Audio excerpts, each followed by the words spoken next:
Vamos lá, minha gente, dando continuidade aqui ao vídeo de processo administrativo, agora vídeo 2, vamos analisar aqui a sequência dos artigos, falando aqui, recapitulando aqui a motivação, lá no artigo 50, também é um artigo muito importante, porque ele vai cair na prova de maneira direta ou indireta, porque trabalha com os atos administrativos e todos os atos administrativos devem ser motivados, com indicação dos fatos e dos fundamentos jurídicos. Aí diz aqui quando serão motivados. Neguem, limitem ou afetem direitos ou interesses, imponham ou agravem deveres, encargos ou sanções, decidam processos administrativos de concurso ou seleção pública, dispensem ou declarem a inexigibilidade de processo licitatório, decidam recursos administrativos, decorram de reexame de ofício, deixem de aplicar jurisprudência firmada sobre a questão ou discrepem de pareceres, laudos, propostas ou relatórios oficiais, importem anulação, revogação, suspensão ou convalidação de atos administrativos. Aí diz assim, parágrafo 1º deve ser explícito, a motivação deve ser explícita, clara e congruente. Então a pessoa do outro lado deve entender por que está motivando o ato, deve entender a motivação, as razões de fato e de direito que ensejam a prática do ato administrativo.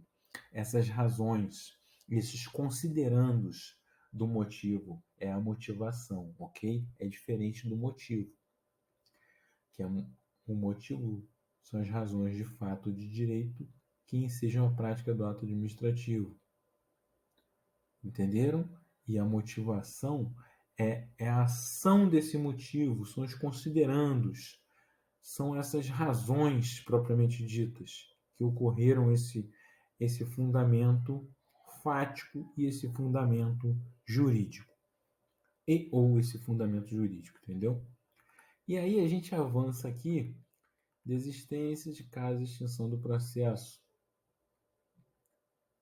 Aqui, só para desencargo de consciência, vamos ver aqui o 51 e 52, dá uma lida. Mas o que eu quero que você saque muito é anulação, revogação e convalidação. Quando vai ocorrer a anulação do ato administrativo?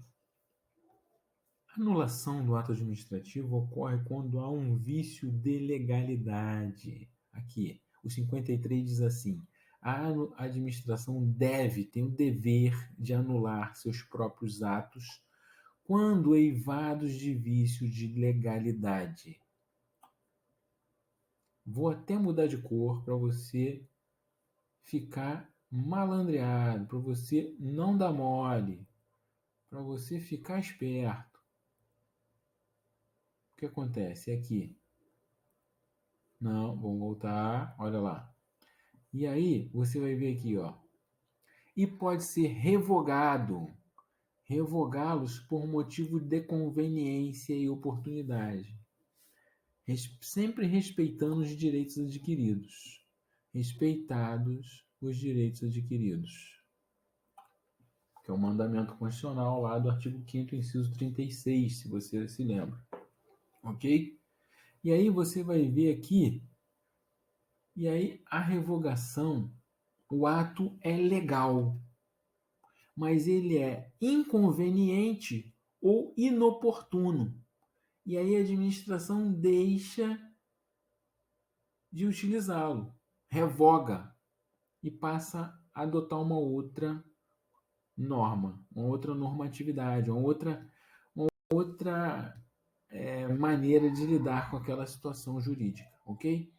Vai ser quando você revoga o ato administrativo, ele deixa de existir, mas ele ainda os efeitos jurídicos dele se mantêm. Eles não vão surtir novos efeitos, diferente da anulação. Quando você anula um ato administrativo, os efeitos retroagem até a sua origem, porque a ilegalidade não pode prosperar. No ato administrativo revogado, a revogação é feita em cima de um ato lícito.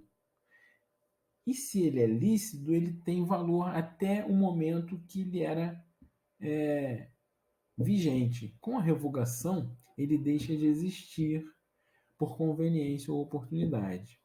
Entendeu? Por isso que você tem que manter os direitos adquiridos. Sempre dando direito a ampla defesa e contraditório, seja na anulação do ato administrativo, seja na revogação. Você vai ver em que pese um ou outro, você vai ver mais à frente o porquê você dá ampla defesa e contraditório. O direito administrativo de anular os atos administrativos de que decorram efeitos favoráveis para os destinatários decai em 5 anos. Decai em 5 anos. Olha aí. Vou até botar de amarelo. Vamos lá. Os efeitos favoráveis. Aqui, ó, o direito de anular os atos decorrentes de efeitos favoráveis decai em 5 anos. Então tem até 5 anos para a administração anular aquele ato. Se passou disso e não havia má-fé, aí a administração não pode mais anular aquele ato, mesmo ele sendo ilícito, em razão da segurança jurídica. Não pode haver uma temeridade nos atos da administração. No caso dos efeitos patrimoniais contínuos, o prazo de decadência contar-se-á da percepção do primeiro pagamento. Considera-se exercício de direito de anular qualquer medida de autoridade administrativa que importe impugnação à validade do ato.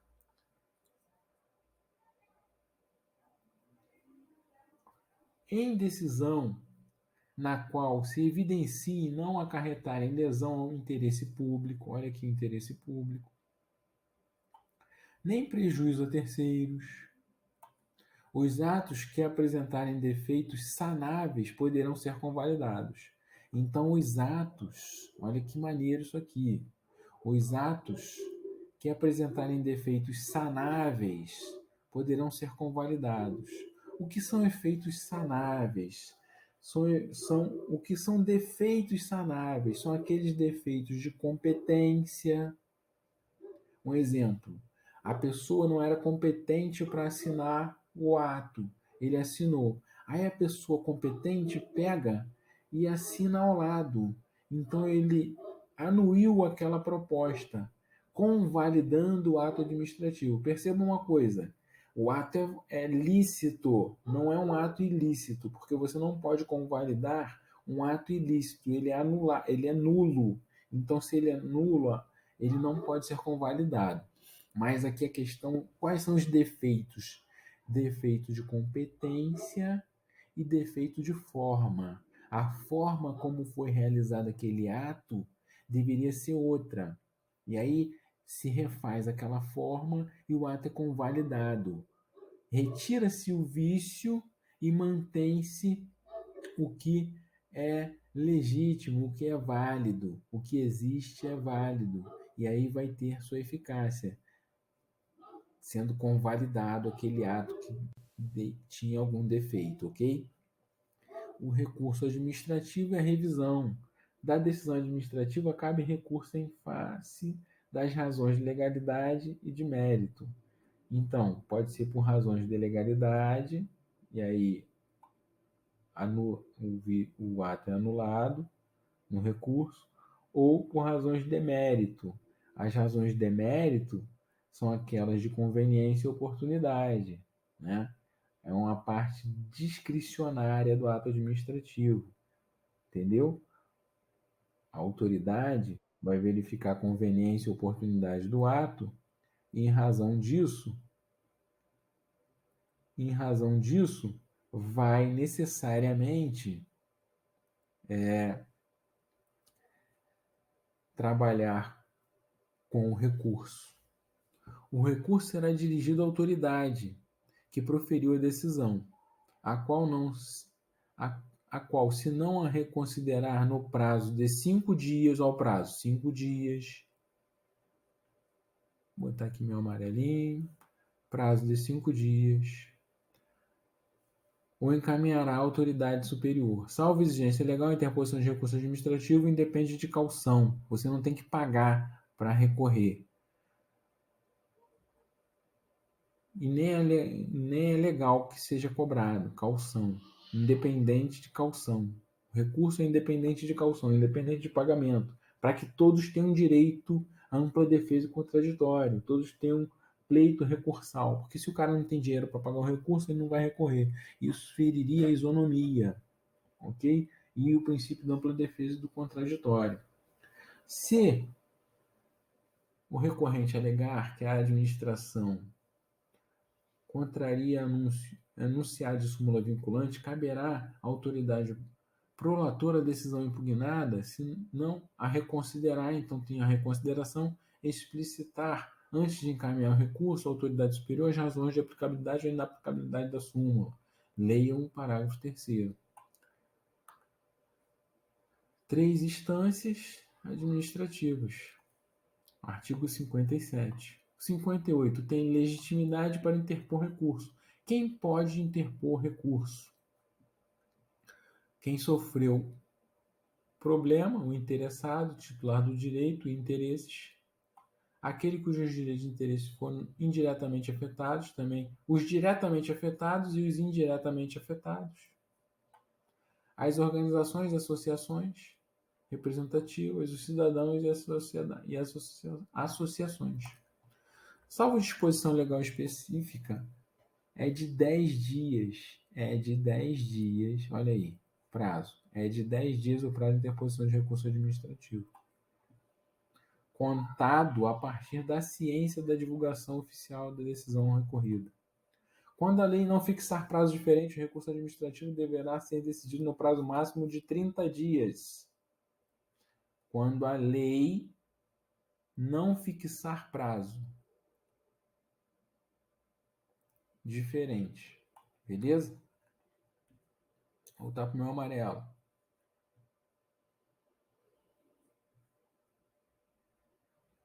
Poderá ser prorrogado por igual período. O recurso interpõe-se por meio de requerimento, no qual o recorrente deverá expor o fundamento. Salvo disposição legal em contrário, o recurso não tem efeito suspensivo.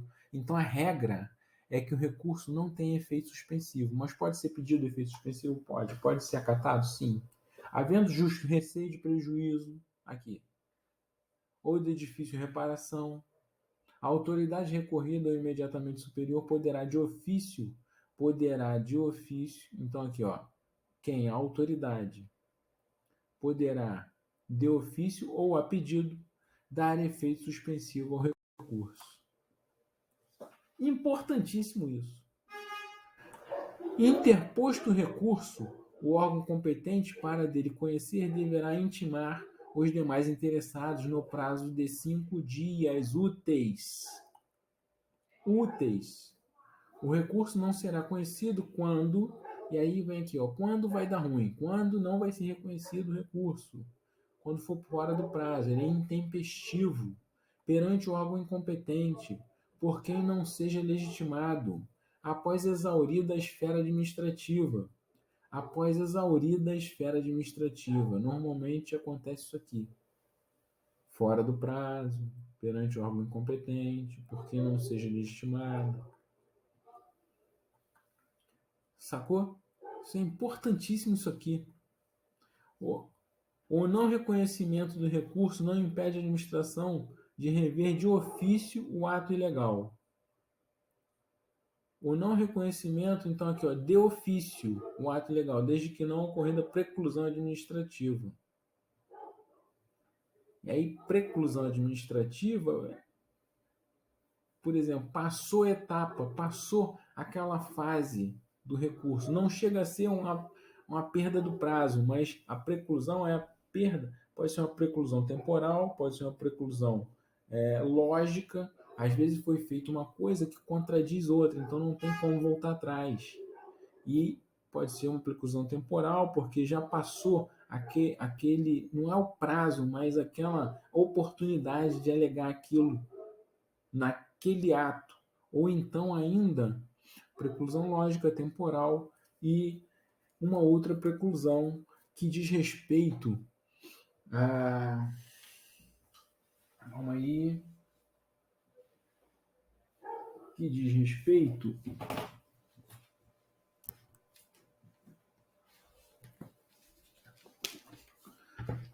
vamos lá. Também me dá branco às vezes, né?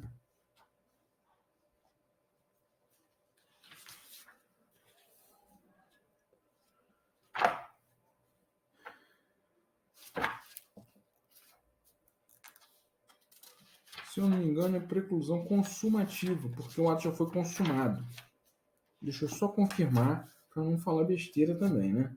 Que a gente também tem o direito de errar, mas a gente erra por último. Vamos ver aqui.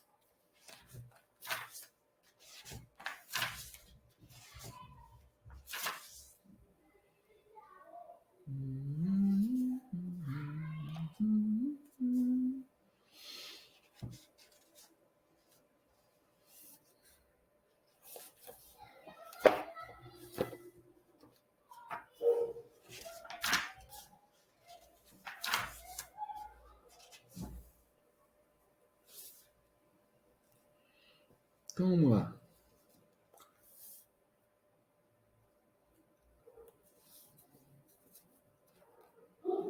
A preclusão aqui diz aqui, ó, a Rafael Oliveira, não deve a preclusão é a perda de uma faculdade processual, tendo em vista a inércia do interessado, poder público ou particular, que deixa de praticar determinado ato dentro do prazo legal. Assim, por exemplo, se o interessado não interpor recurso administrativo no prazo legal, opera a preclusão administrativa, artigo 63, inciso 1º e parágrafo 2º da Lei 9784/99. Não deve ser confundido com o termo decadência e prescrição, a preclusão, que estão inseridos na categoria genérica de prazos extintivos. Na decadência extingue-se o próprio direito, na prescrição a pretensão e na preclusão a faculdade processual, ok? E aí o Rafael Oliveira ele nem adentra nos 3 tipos de preclusão, mas é uma preclusão consumativa, tá? O outro tipo de preclusão, que é mais de caráter processual. Por isso que ele nem aborda tanto aqui no direito material. Mas é porque eu sei já de outros estudos, então acabou que eu completei para vocês aí o tema preclusão, ok? Avançando, você vai verificar o órgão competente para decidir o recurso poderá confirmar, modificar, anular ou revogar. Então aqui também a situação é total ou parcialmente a decisão recorrida se a matéria for de sua competência. E aí a questão da reformácio impégios. Pode a administração reformar para pior a decisão? Tem discussão doutrinária a respeito, mas o entendimento que predomina é que sim, ok? Que pode reformar, inclusive, para pior situação do agente, tá? No recurso, é diferente, por exemplo, da revisão. Na revisão, você não vai poder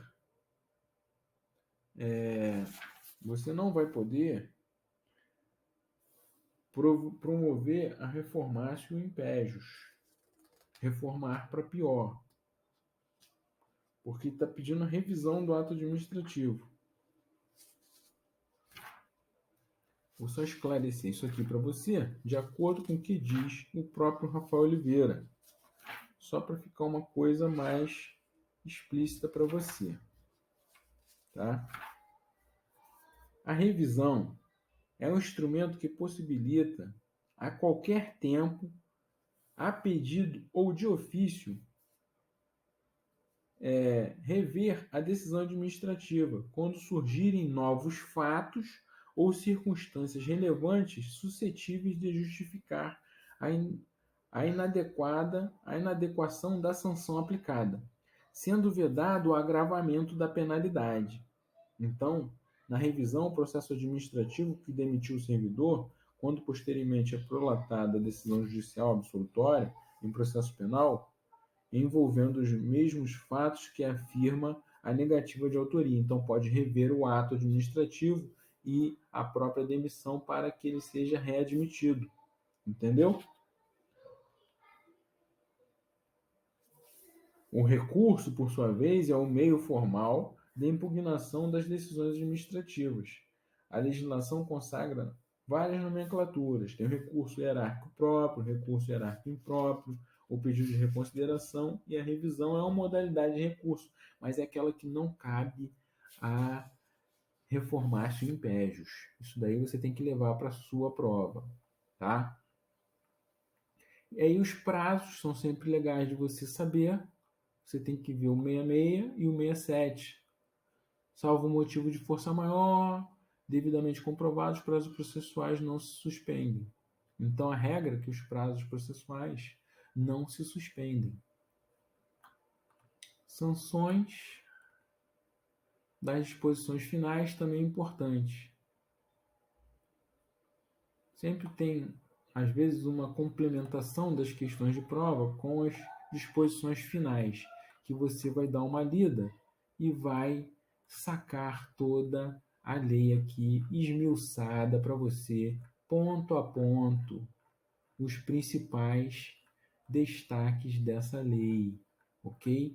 Que vão fazer toda a diferença na sua prova, na sua classificação. Não precisa ser necessariamente no tema processo administrativo, pode ser no tema princípios administrativos, pode ser no tema ato administrativo, ok? Então, essa lei contempla vários aspectos do próprio direito administrativo, por isso que eu fiz questão de dar uma passada com ela nessa revisão geral, ok? Forte abraço a todos e bons estudos!